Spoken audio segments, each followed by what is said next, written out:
James, my brother, how you doing, sir? All right. How are you? You're having I'm winter. doing, You're over there in the winter time now. yeah.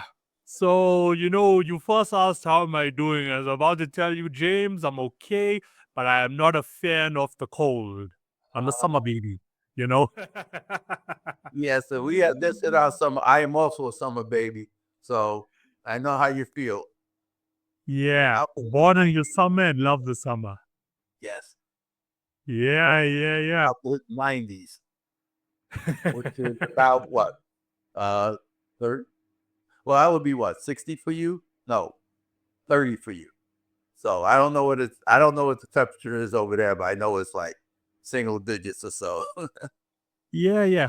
I don't actually keep an eye on the temperature itself because, like 80% of the time it's not even accurate. It's like the weather, you know. During winter in South Africa, you get good sun. And I've got this app because I got an off grid system installed, for the studio.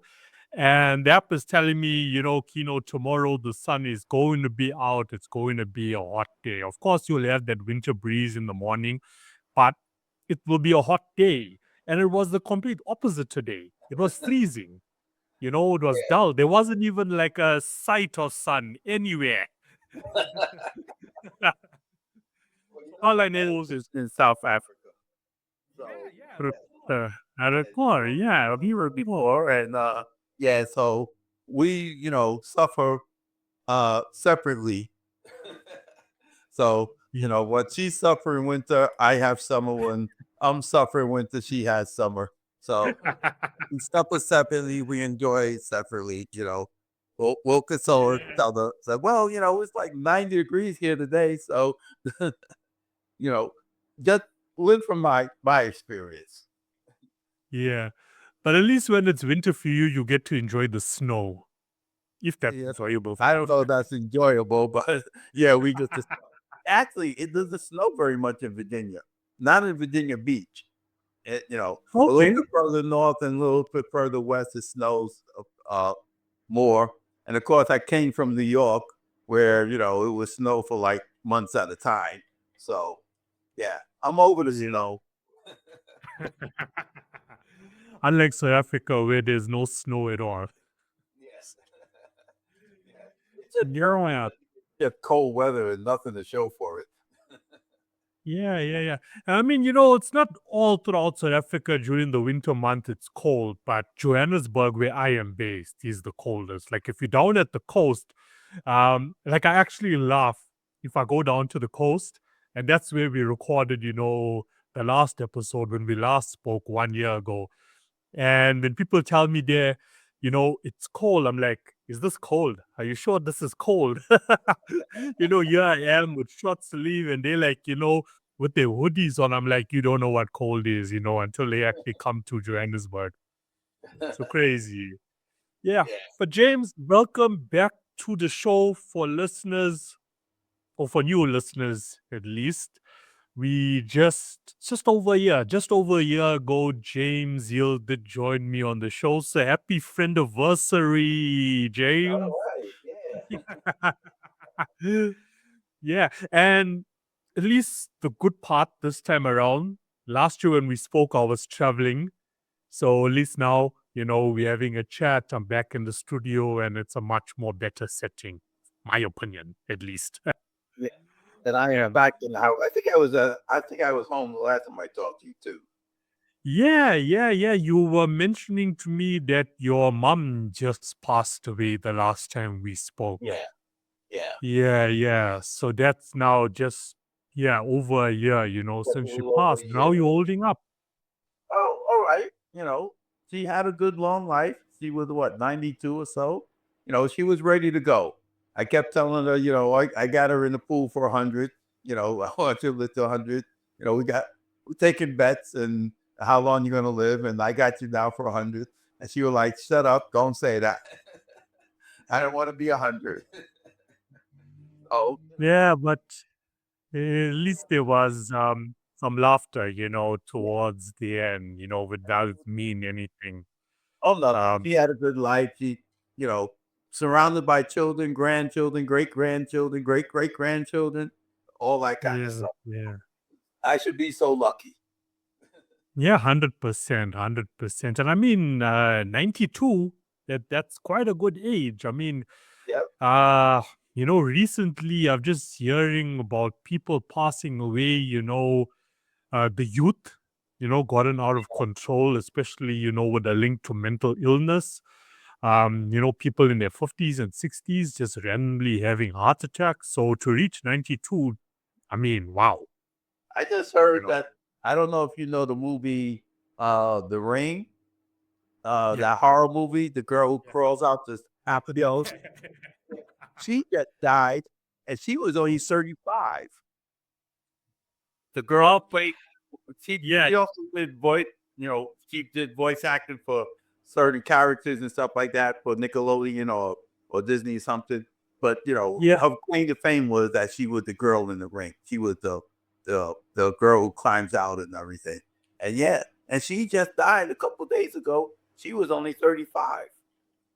And Wow. I don't wow, yeah, remember. I remember the Ring movie clearly. It was actually one of the movies that actually freaked me out the most. To be completely honest, I even remember. I think it was in early high school. I watched The Ring, and if I remember correctly, you watched the video, and it was about 7 days later she would appear. And you would die. gonna get you too. Yes. Exactly. Now, being completely honest with you and the listeners, I was terrified for the next 7 days ahead. you know, true story. True story. Like, after I watched that movie, I was like, oh shit. Her name in the movie was Sarah. Was it Sarah? I don't remember what they called her, what her name was. Uh, I watched the movie and I was like, yeah, okay, that's odd. Yeah. And we used to, at the time, the joke was going around that that was Michael Jackson coming out of the thing. Yeah, a I'm couple of checking it out now.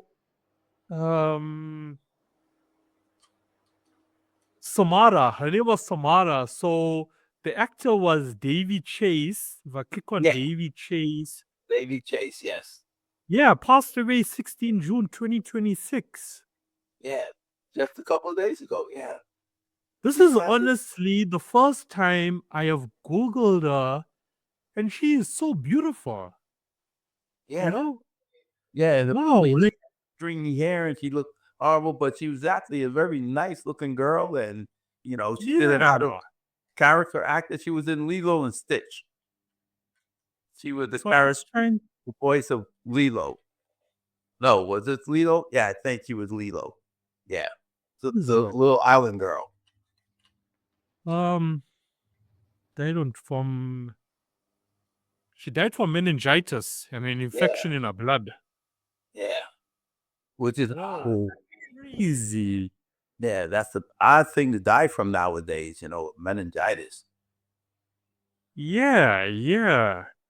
Wow, 16 June, that was, yeah, 16 June. That was actually a public holiday. That was on Tuesday. It was a public holiday in South Africa. Yeah. Wow.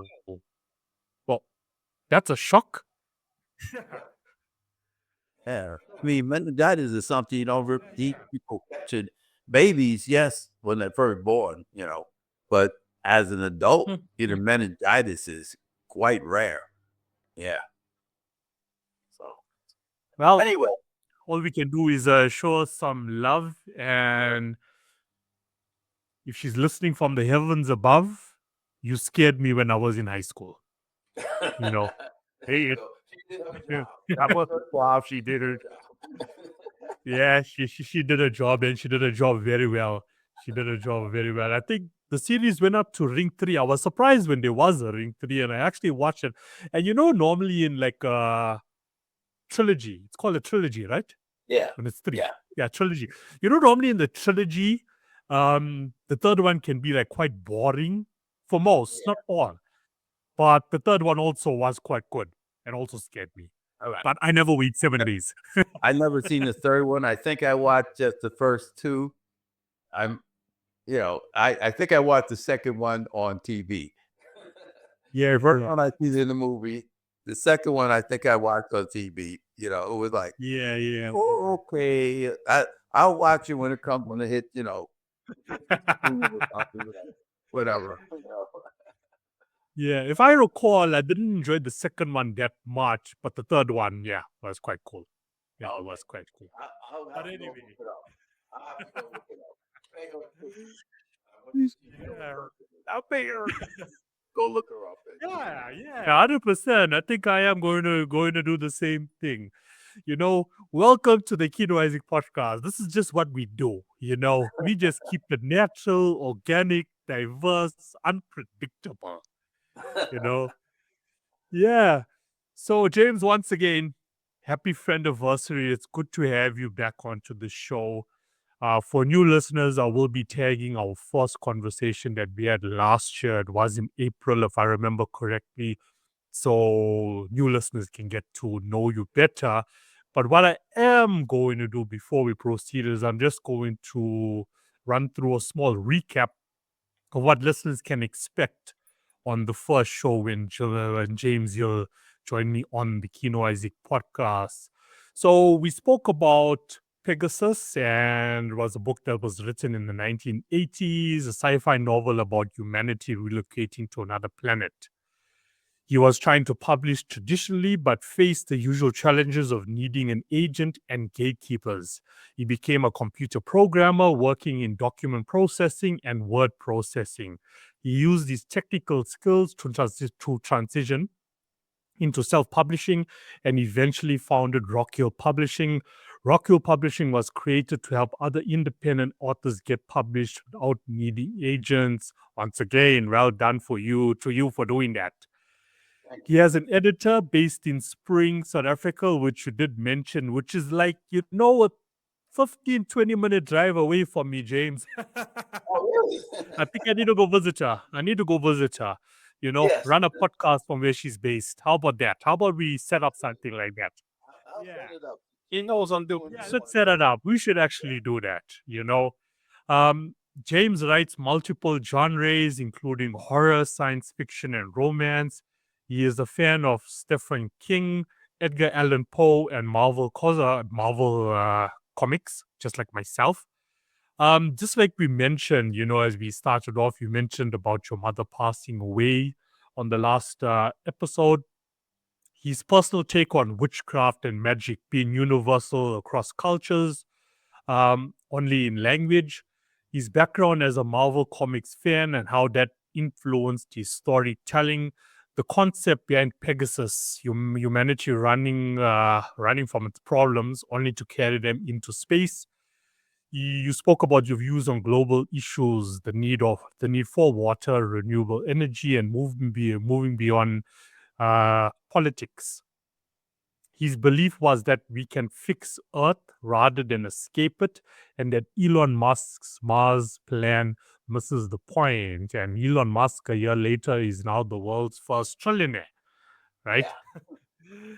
His role as a publisher through Rockhill Publishing, accepting submissions from independent authors, his advice to writers take criticism seriously and use it to improve, the difference between talent and passion and why heart matters more than skills alone. So, just on the views that I've mentioned there, 1 year later, is this what James Hill still stands for? Yes. I will have to say my views have not changed. They have evolved somewhat as we see time goes on and things happen and you should be constantly evolving and growing. As we say, 92 was a good age for my mom.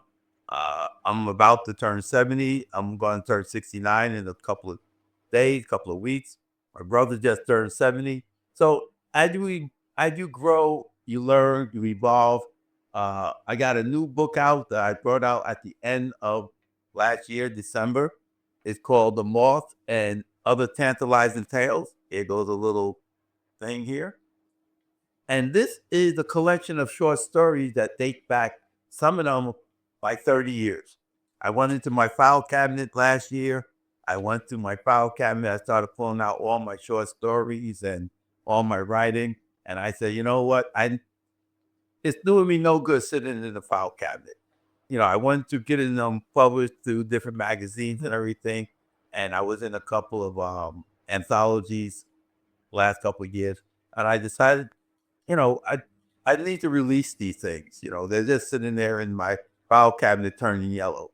So I pulled up the first set of stories that I decided, okay, let me put these out. So some of them are quite old, 30 years ago.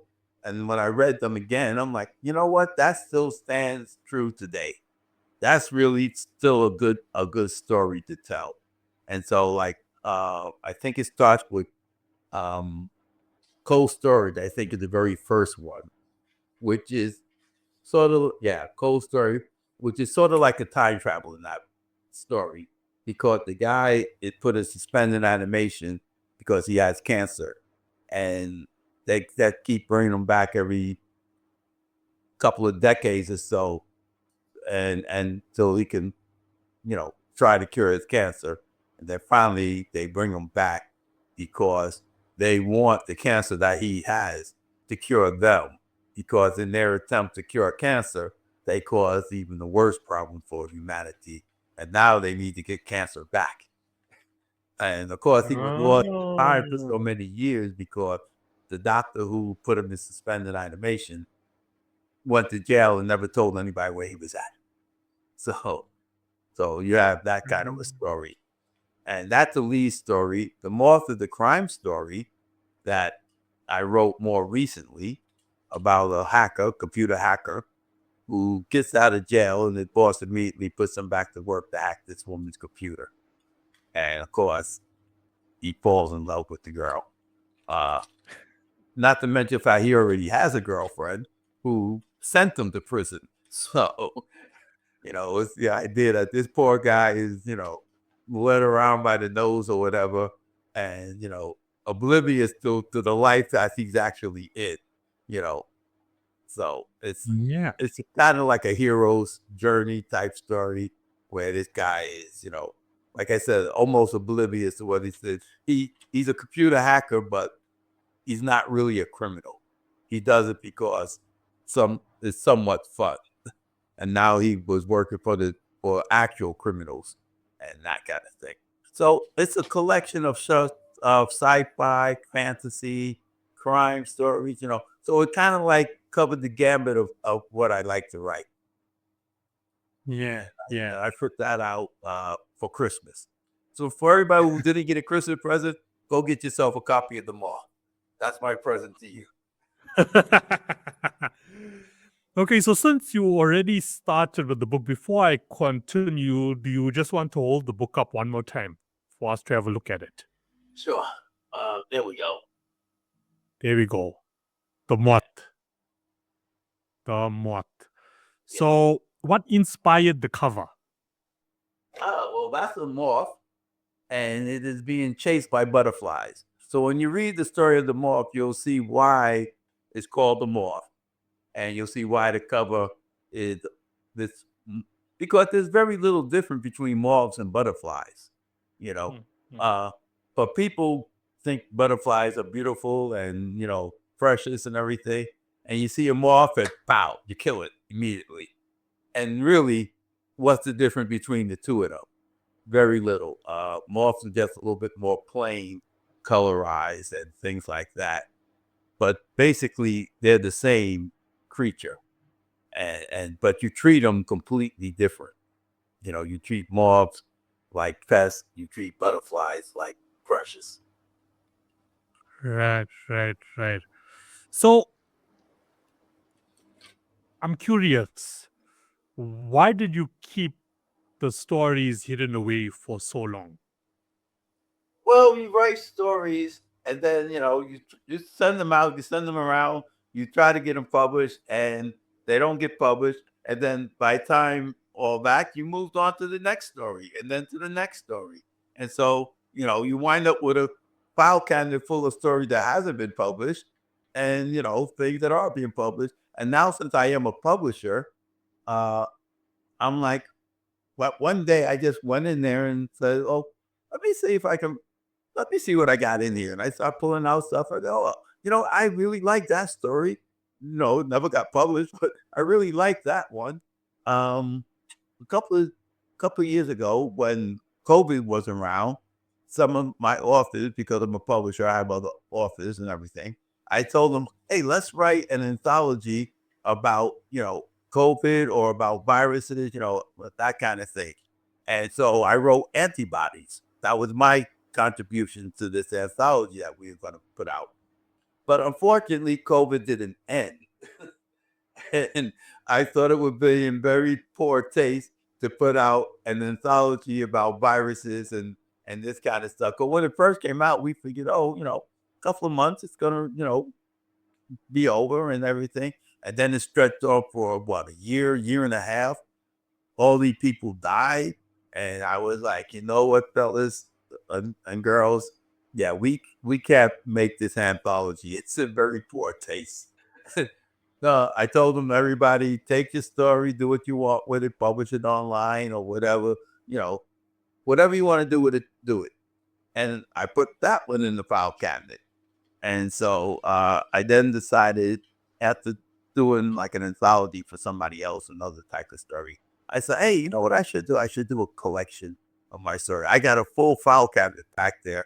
I should pull out some of these guys and ask the post. If I like Antibodies, I thought that was a really good thing. And we enough time had passed between then and COVID, COVID and now, that I figured, okay, this will be really nice to put out timely and everything. And I pulled out a few others that I really liked. And I figured I'll do a couple of from different decades, let's say. So some stories are maybe 30 years old, some are 20 years old, some are, more recent, like the Moth, like Antibodies. So Yeah. I figured, yeah, I did pull out a few. And I have so many that I realized I'm going to probably do a second edition, because there is, so many stories that I wrote. I was writing short stories a lot back in the day. Now I'm into writing novels and stuff. So I don't write as many short stories. And uh, so I have quite a few over the years, because I'll get a story, I'll start writing it, and it doesn't really become a novel. It's like, yeah, this is not enough to make a novel. It makes a great short story, but it won't make a novel. And Yeah. I don't know until I start writing it where it's going to go. Yeah. In the press release that I received, what stood out to me the most was a more deadly COVID-19 pandemic, or more deadly than a COVID-19 pandemic. You know, Yeah. that stood out to me for many reasons, because I'm thinking to myself as I'm reading it that it possibly is true, and it's possibly something that's on the way. You know, like viruses have been around before even your time. It's always been there, but now it's a trending topic, Yes. you know. In fact, they just released, I just heard a news story that said that the plague went back to like 500,000 years ago or something like that. That they found these people, they checked their teeth, and they found that they had plague viruses back then. Before, they thought, oh, the plague may have started like 200,000 years ago. But now they're saying, yeah, it probably doubled, because, these things go around. And like you say, we think of something like a virus as being something new, but but it's probably been with us for, you know, ever since it's one of the early forms of life, viruses, bacteria, all that kind of stuff. And so these things probably been with us for a long time, and they mutate and change. So COVID-19 probably was something mutated from something else, or becomes in its own self some different type of life form. And we really don't know how these life forms get started, where they come from. And it's probably been out there in the wild for a long time. It's only somehow we came in contact with it, you know? and you come in contact with something and you have no defense against it, and now it's killing everybody. And then it doesn't go away. Once you know it's there, it's not like it wasn't there before. You just didn't know about it. But now you know about it, and now you're looking out for it, and you see it everywhere. It's sort of like when you Yeah. buy a new car. You buy a Camry, let's say, and all of a sudden, wow, look at all the Camrys on the road. Yeah, those are the same cars that been there before. You just didn't pay any attention because you didn't have one. Once you have one, now you see, oh, everybody has one of these, and you know that kind Yeah. of thing. Yeah. And it's the same with other things like viruses or whatever. You know, until everybody caught in the plague and died from it, the plague was probably no big deal. Yeah. That's a good example that you used. It's the eyes see what it wants to see, Yes. but it's always been there. So, we can possibly put it down to that, since COVID-19, now, okay, virus is a trending topic because now we just always on the lookout for it because it's the first time you know, if you grew up in like, I don't know when was the last lockdown that ever happened, but this was the first one that I experienced in my life. So, It's probably you know, with the bird flu or influenza. influenza, yeah.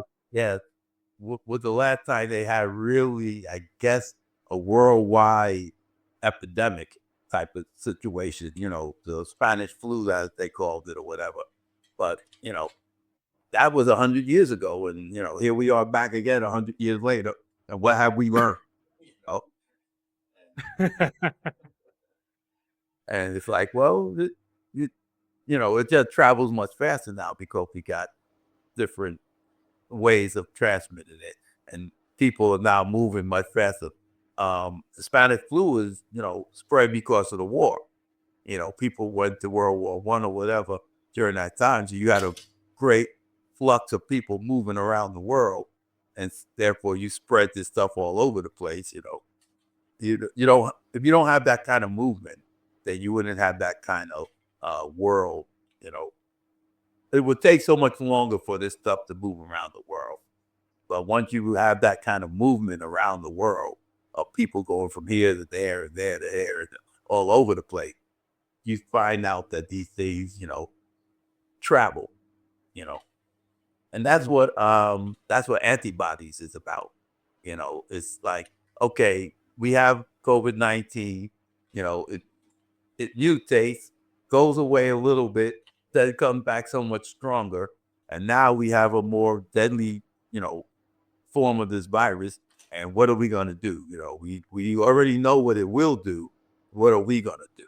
You know, and that's kind of like what we see, in history and in science.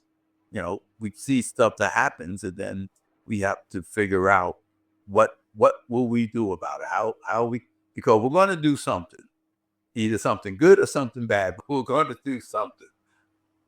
And so, Yeah.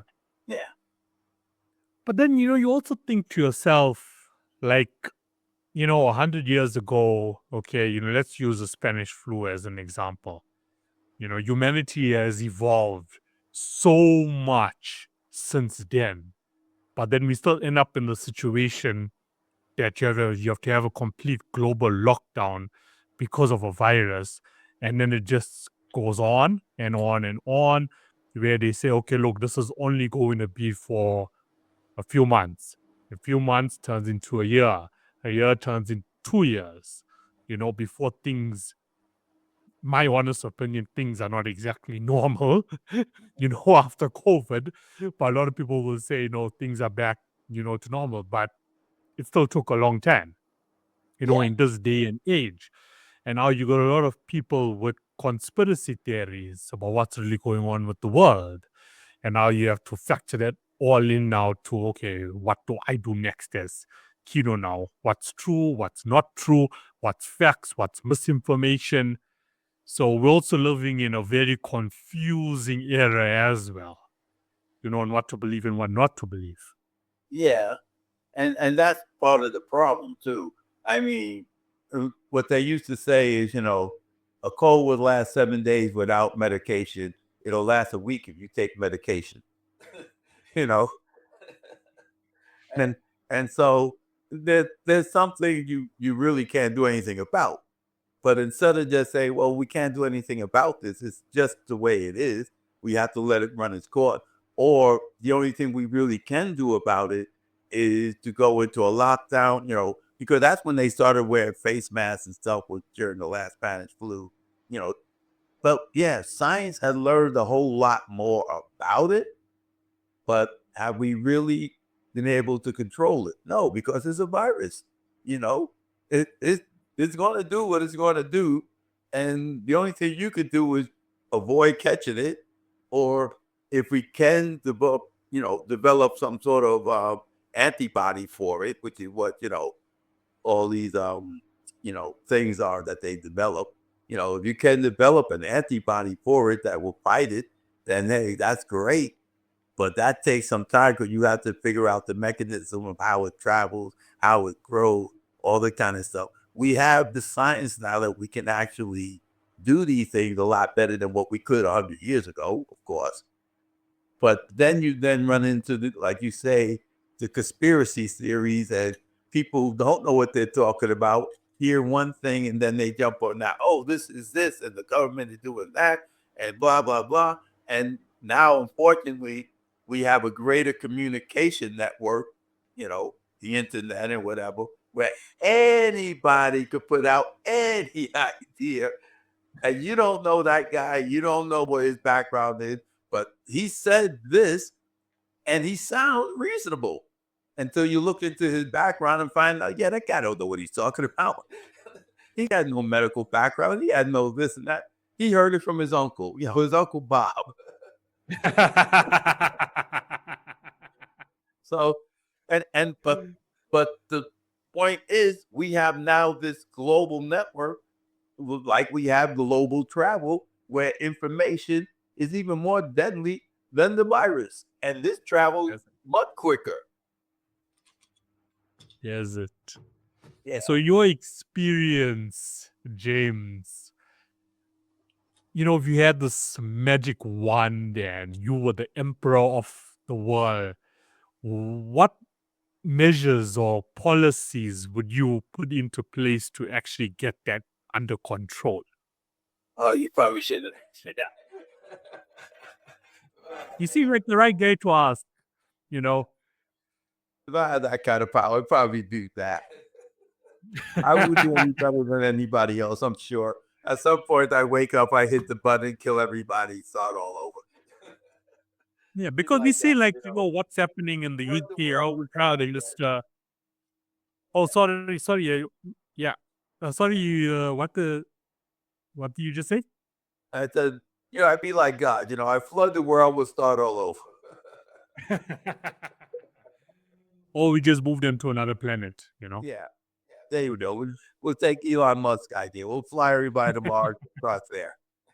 and take COVID with us. Yeah, the COVID be on the flight with us. So hey, Yeah, yeah. No, I was just saying, we look at what the UK Prime Minister is doing now to, ban social media for kids under 16 years old. Um, do you see something like this working? You know, because I mean, if I was 16 years old and the government is saying, hey, you can't be on social media, I could possibly bypass this. I'll find a loophole. You know, is such a policy really going to work? Because I can see the educational system as well fighting the government on this to say, look, we're living in a digital era. We no longer living in the era of, educating with textbooks that was written in the 1980s. We need kids to be on, devices, whether it be a laptop, a phone, or a tablet. And I'm sure you could put measures in place, which is something that I have spoken about a lot, over the last 5 years, where there need to be like measures in place. Like I'm not saying don't have tablets utilized in schools, But the moment the kids leave the school, then there should be no reason for them to actually have the device or using the device. So I can see like it being very messy, you know. Like I understand the benefits of it, but then I can also see the disadvantages of it as well, which leaves us all confused again, you know. And that's what Pegasus was actually about, was AI and the idea of, you know, does this help us or does it hinder us? Can it teach us to be human? You know, what does it mean to be humanity? And how are you going to teach that to the next generation or to the next, to the next person? So in Pegasus, because they're on this ship, they needed the AI to be able to teach them how to take control of this ship. But they also needed to convince the AI, you need to go back to help humanity. And how do you teach a machine what it means to be human? And so when you start talking about, you know, technology, and it's just technology, and when you start talking about giving it to little kids, first, you need to teach little kids what they should be doing as people. And that goes back to the family. You know, you can't expect the government to raise your children. They can put laws out there. They can say they shouldn't do this, but like you say, the kid is going to say, "Hey, I got to get on. All my friends were on. Mom, I need to have this." The same thing you think is bad in the UK. It's terrible here, and uh, Yeah. it's really out of control here with literal. You're giving a little kid an iPhone as a babysitter, so they can sit there and just play around with this iPhone because hey, that's not what you should be doing. You should be paying attention to your kid. These are the formative years. He should be learning from you, not playing on a phone just so that he have something to do and not bug you. you know, and people, you tell somebody that, they're like, "Oh, well, my kid is a." No, no, you should be paying attention to your kid. You should be talking to your kid. You should be raising your kid. The back in the 50s and 60s, 70s or so, it was TV, plop the kid down in front of the TV, let him watch cartoons all day, you know. In- Mm, mm, Instead of actually teaching and interacting and raising your children. I was raised in the TV era, and that was one of the things that they complained about a lot. Saturday morning, we get up, crack of dawn, and we watch cartoons for 6 or 7 hours, and first thing in the morning with a bowl of cereal and cartoons playing. And people would say, "Hey, that's no way to raise your kid." But yeah. then there was also, my mother also read to us. And, my father also taught us how to build things. And, then we went outside and played with our friends, after, the cartoons were over. You go outside, you play with your friends, that kind of thing. Now, the kids are into their phone. There's no social interaction at all because they're trying to keep them engaged to this machinery, to this technology. And the parents are saying, well, the kid is happy. He's not crying. He's not complaining. He's happy. I'm happy. But you're raising people who have no social uh, learning, no social Those interaction, not even with you. So when the yeah. kid grows up and he starts cursing you out, and you're like, "Well, I'm your mother." Well, you haven't been the kid's mother for like two decades, and now you're trying to tell them, "Hey, well, you got to listen to me." How? Mm, Why? You never instilled that into that child, that, this is the hierarchy. I'm your parent. I tell you what to do because it's good for you that you do these things. No, you let the kid grow up in a vacuum, and now all of a sudden you want to tell them where to go and what to do, and they're telling you, "Oh, screw yourself. I'm not doing it." And what power do you have? None. You gave it all away. mm, mm. I guess also, one scenario is that there's a good percentage of parents that want to do the right thing, but just like how a teen will get peer pressured to take drugs, a parent will also get peer pressure to like, hey, get your kid a phone because you know, let's play out now. Let's just say this is a script that we're writing now for a movie. You go to a family gathering and you have a son or daughter, and it's a family day out. You go there, and now you don't want your kid to actually be consumed, by social media and the digital world. And you go for this family function, and all the other kids have phones and have tablets. And here's your kid now who doesn't. Now, your kid wants to now socialize the traditional way, go kick the ball around, whatever it may be. But all the other 10 kids that are at this party are on their phones. And here's your kid now feeling isolated. And now you as a parent, now you like, okay, I need to do something about this, you know? Right. And you go out now and now you buy your kid, that iPhone, and you think, okay, I've done something good here. Now my kid can actually fit in, but he's not fitting in at all. When you really look at the bigger picture, and it just gets out of control, and then it becomes a situation that you can't control any longer. So as a parent, you just let it be, whatever, you know? And that's You the whole started off with problem good with society. intentions.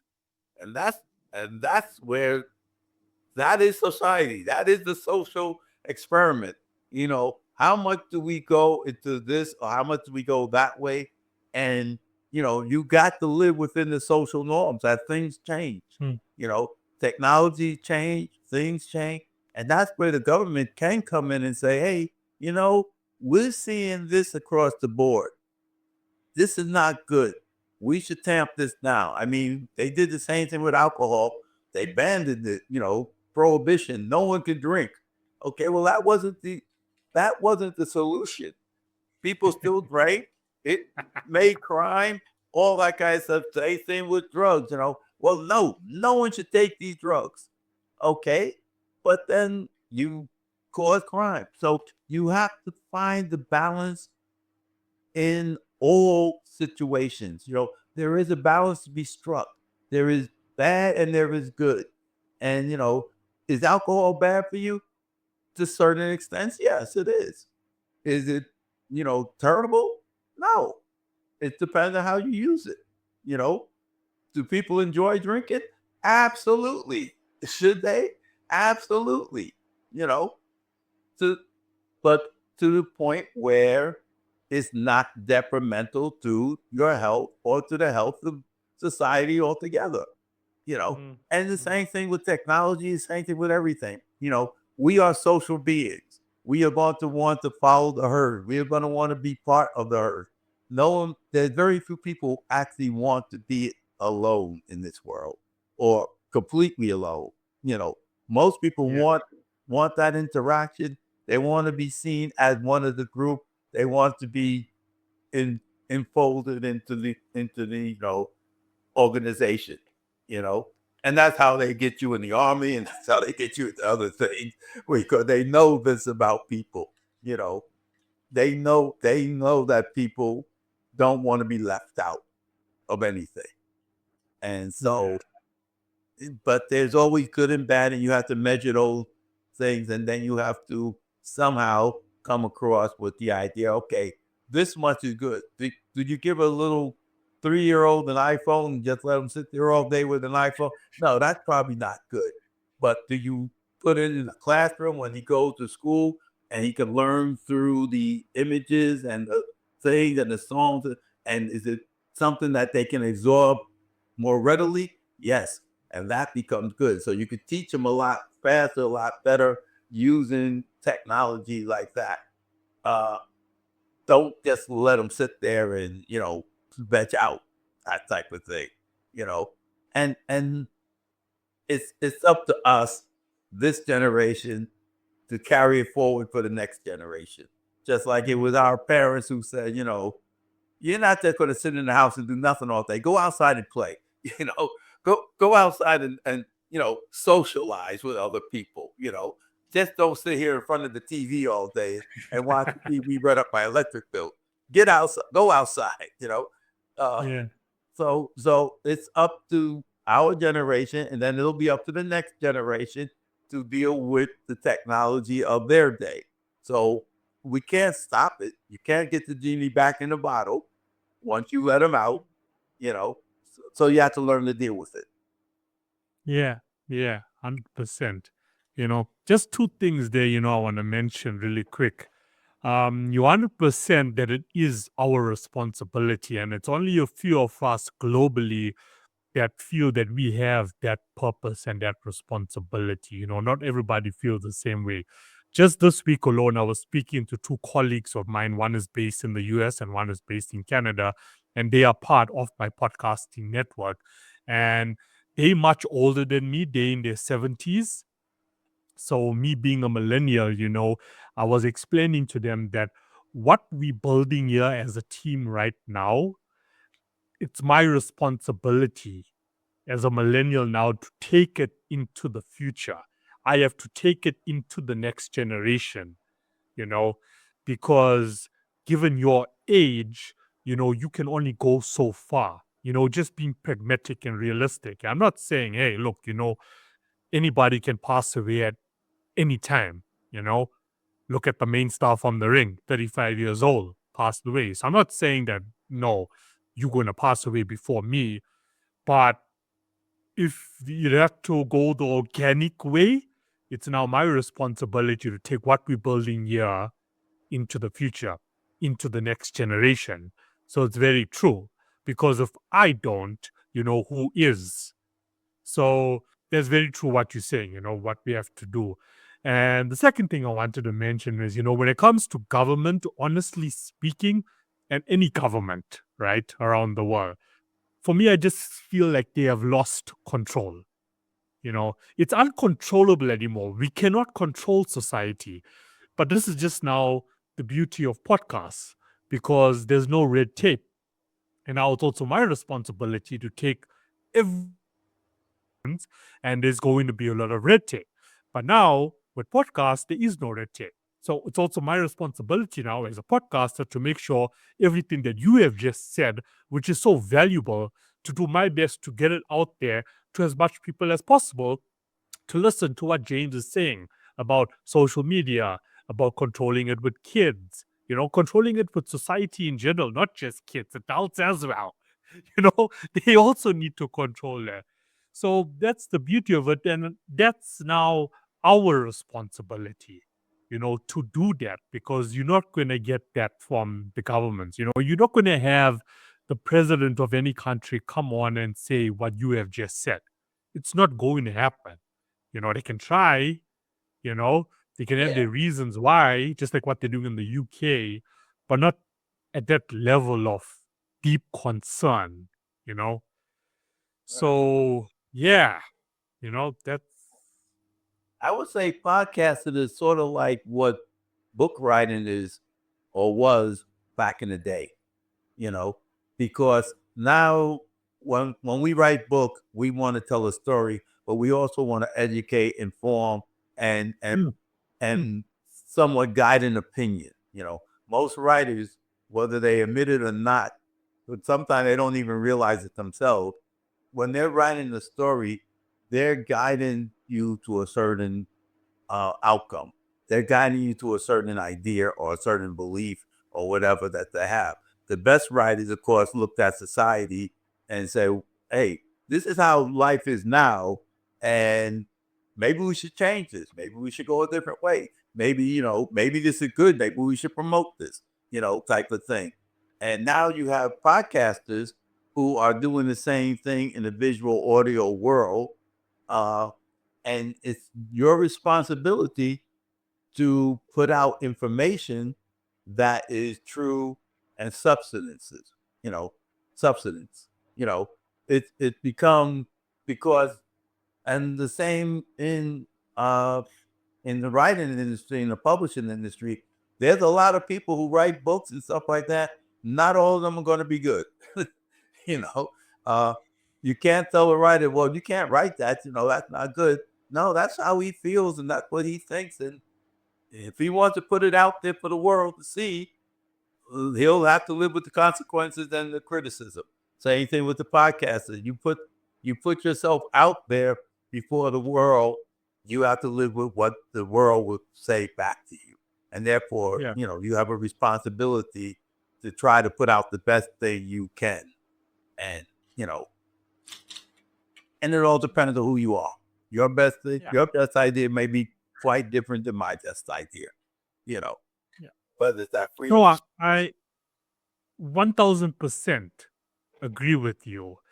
And, not in those words, but I have mentioned it so many times that every single author, just like yourself, has a hidden message that is going to benefit the reader and benefit humanity. There's always a hidden message. And I love to bring that hidden message out from the author themselves. Any book you read, whether it be fiction, uh, okay, non-fiction, of course, the message is quite clear, whatever the author is trying to tell you. But with a fiction story, fantasy, for example, there's always a hidden message. Any fantasy that I have ever read in my life, there was always a hidden message that I could take away from them and be like, aha, have that aha moment, you Yes. know? It's always there. The author is trying to teach you something. So you 100%, I agree with you there. So, James, when you look at the Moth and the 8 stories involved in the book, you know, would you say the book as a whole is a message to take away from it, or each story somebody can take away something from it? Well, you could take away something from each story, but then you can look at the book as a whole and you can see how over the decades, this one idea seemed to come to the top of, technology is only a tool, it's how you use it and how people interact with each other. That is the true story, that you're telling, that you're reading. It's never just technology and this is a story. Technology is a tool, you know, and and no matter what the technology is how are we using it? How are we going to benefit from it? And how do we treat each other because of it? You know, and so that's kind of like somewhat my own philosophy of no matter where we're at in this world, we have to live with each other and we have to get along with each other. And technology is just something that we will all have to learn to live with. You know, there's always good ideas and bad ideas. As they say sometimes, you'll hear people say, oh no, there's nothing wrong with guns. Guns never kill people. People kill people. And true, that is quite true. The gun sitting there on the table is not going to shoot itself. Somebody has to pick it up and use it. And Yeah. so it's always the person behind the gun that's the problem. But then again, you don't want to put a million guns out there on the street because there's going to be one person. If there's just one crazy person out there that you just handed a gun to, he's going to kill a lot of people. So, Yeah. you have to Yeah. control the technology and you have to educate the people, you know. Yeah. But It's Yeah. it's not one or the other. It's a combination of the two. People have to treat each other the way they want to be treated. And you have to be able to use the things around you. Like before there were guns, there was swords. Before there was swords, there were knives. Before there were knives, there were rocks. You know, you all done the same thing. I love that.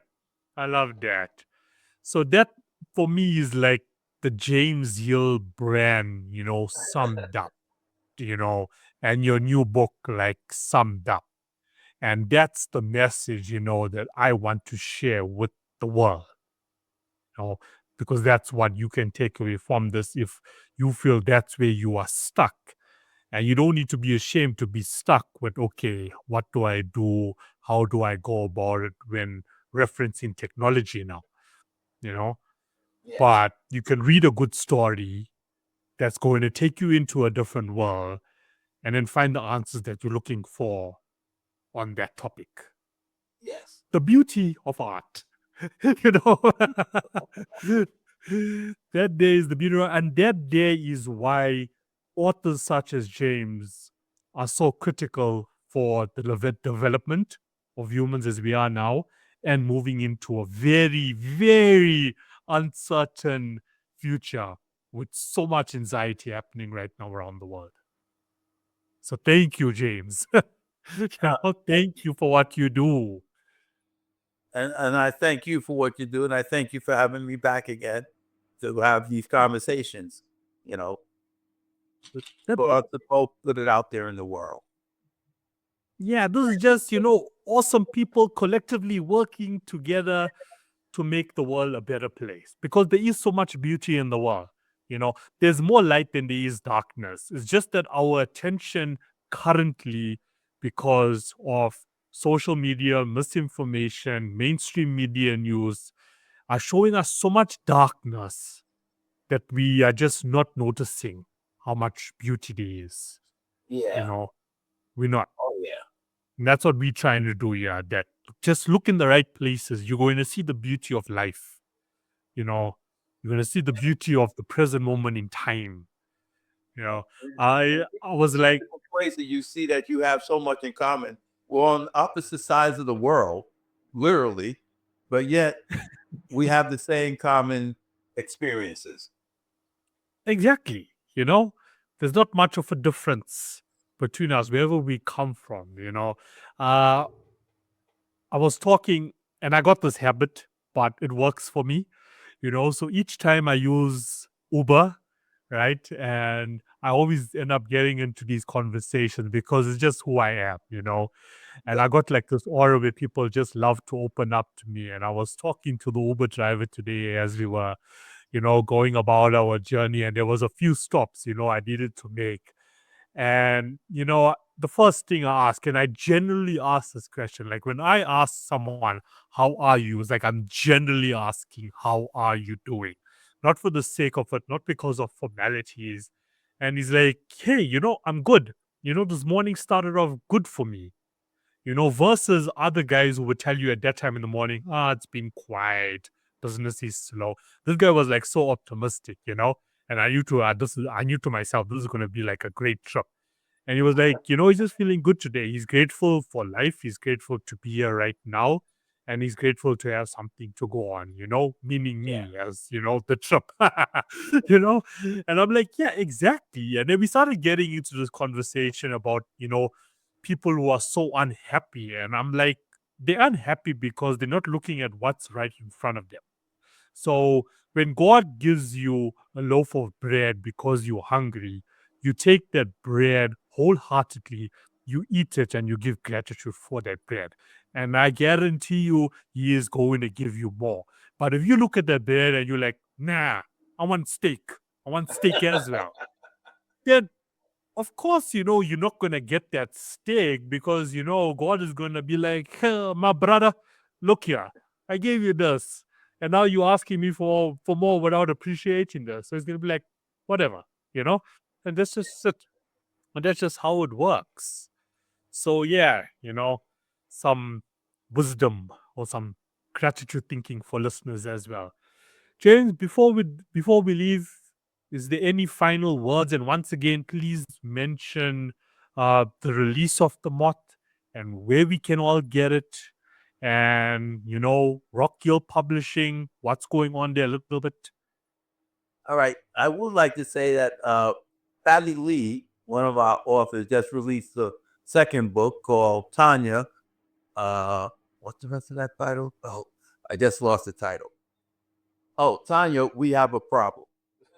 That's where we have a problem. I like Patty that. Lee, she's one of my authors, and she just released her book last month. So look for that. Go to rockhillpublishing.com and look up Patty, look up my book, The Moth, and other Tantalizing Tale. And you can, of course, get these books at any place where books are sold. Um, online, go to your bookstore. If they don't have them, they will get them. You go with the fact, please go to your bookstore, ask for the book. They will get the book for you It will keep the bookstore in business, and it will keep me in business. and uh, and when we talk about purchasing books online, so if I go to Rock Hill Publishing, can I purchase the book directly? Now I'm a listener now, and I'm thinking to myself, okay, where do I get it? And I go to Rock Hill Publishing. Can I purchase it directly, where that money goes directly to you? Yes. In fact, if you purchase it directly from Rockhill Publishing, I get most of the profits. So it's always better for me if you buy it from Rockhill Publishing. It's better for Yeah. you because you can, if you put in the comment, I would like a signed copy. I can sign my books. I can get my other authors to sign copies of their books. I will tell them, hey, this person wants a signed copy from you, and we'll work out a deal so that they can get the book signed and to you that way. So if you would like a signed copy, go to Rock Hill Publishing. Or if you just want to support, the author directly, we get more money because there's no middleman. Uh, when you buy it for Amazon, Amazon takes a big cut. You buy it from any bookstore, they're going to be somewhat of a cut in the profits coming back to the Yeah. author. Just the way business is. You go buy a quart of milk in the store, the dairy farmer doesn't get that whole dollar, whatever, $2, $3, whatever a quart of milk is. He's not getting that whole amount. It's going to the guy who owns the truck. It's going to the guy who owns the store. It's being cut up as it goes down the line, and he'll Yeah. probably get maybe 50 cents or a quarter for that quart of milk. You might have spent $3 for it. He might only get a quarter. So Yeah. that's the way business works. Now the dairy farmer's not complaining because hey, he can hardly have everybody come to his dairy farm to buy that quart of milk. He has to send it to the store, and the store will be the main place where everybody gathers and gets it. So he's very happy that they're carrying his milk. But yeah, but if you were to go directly to the dairy farmer, he'd be happy there too. So Yeah. Yeah. 100. Kate from the dairy farm, in case anybody doesn't know. Yeah, look, I mean, I agree that yes, it is business, but why I actually brought it up is because I am all about promoting, buy directly from the author or Yes. any author. Buy directly because they get, you know, the bulk of that money that's coming in, without the middlemen. So I'm all about promoting that. Yes. You know, For my why that's people more. That's why I send people first to rockhillpublishing.com to get any book from Rock Hill. Go directly to Rock Hill Publishing, either mine or any of my other authors. Come to us first. Yeah. I It just gets complicated if you're an international listener. I know that can get complicated. Yeah. You know. So, Then you would have to like go through your right, Amazon. all that kind of stuff then gets into it too. So yeah. Yeah. You might be better off going to Amazon if you're, Yeah. in a foreign country where, you know, the mail system and everything else will be. Amazon will take care of that.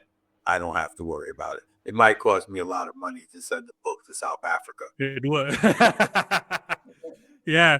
Yeah. It will. One of my friends and colleague, he sent me his books from Canada. It costs $100 to get it here. Yeah. He actually made a joke out of it.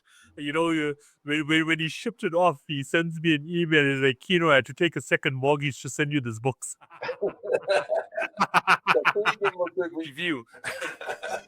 Yeah, which leads me to I love the intimate touch of you actually signing the books, because like that has a huge effect on readers, and I can vouch for it because even when my friend sent it over to me, he signed it and he like wrote such a lovely message, before I could get into actually reading the books. And I was like, wow, thanks, man. Thanks for this. It actually does put a smile on your face. And then he made me laugh. He's like, I spoke to my publisher and he was like, it would have been cheaper for you to actually, just purchase it on Amazon, and send it to Kino. It would have been, cheaper that way. And when he mentioned it to me, I said, no, but because you actually wrote a message for me in the book, it was such a homely touch. So versus sending on Amazon and that, there was such a homely touch, and then him and I just had a laugh about it. So it's a good touch. So for any author out there listening as well, here's some good advice to take from James. Uh, sign the book. If people are purchasing directly from you, sign the book. It takes you a long way in building your community. So James, well done again. Thank you. Yeah, yeah. So you want to mention your website again one more time? I will include it in the link in the description as well. Sorry. Okay, it's rockhillpublishing.com. That's it. Not complicated to who's listening out there. And social media, anywhere else you're hanging around? You can find me on Facebook. That's where you'll probably find me most of the time is Facebook. I'm on different things, LinkedIn, X, and things like that. But you mostly find me. Look up Rock Hill Publishing. You'll find me there, or look up James L. Hill. That I have my own webpage there too. So JL Hill, Rock Hill Publishing. You know, um, I'm from the Facebook era, so I know there's a lot of other stuff out there, but I'm from Facebook era, so I'm still. Yeah, Facebook is still trending. Yeah. Yeah, Facebook is still trending. Well, James, thank you so much and all the best once again, for the remainder of 2026 and keep pushing out more work so you and I can keep talking. Okay.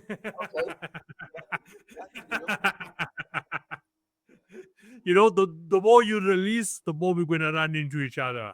How's that? Yep. Yeah, yeah. That's really good. So I'm working on something now, so maybe I'll be talking to you in a couple of months. Okay. Are we talking about a new novel? Yes. Yes. Nice, nice. So then we are definitely going to catch each other in a few months. So no goodbyes and all the best, man. Thank you. Nothing but success is all I wish for you, your publishing house, and your authors. All the best. Thank you very much. Right. God bless, Pleasure. Vince. Catch you later. Yep. Right.